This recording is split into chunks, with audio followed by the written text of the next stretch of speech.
Sí, al final veníamos después del parón, que en el último partido perdimos y al final también queríamos dar la vuelta a ese resultado y coger buenas sensaciones para lo que queda de liga.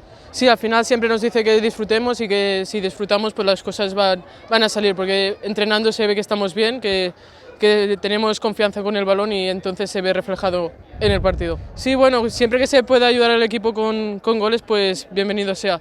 Creo que tengo que mejorar en ese aspecto, pero poco a poco. Sí, al final yo creo que cada partido lo tenemos que tomar así. Si iremos allí a Madrid a ganar, si no, pues a conseguir lo que podamos de algún punto y ya, si no, pues pensar en el siguiente.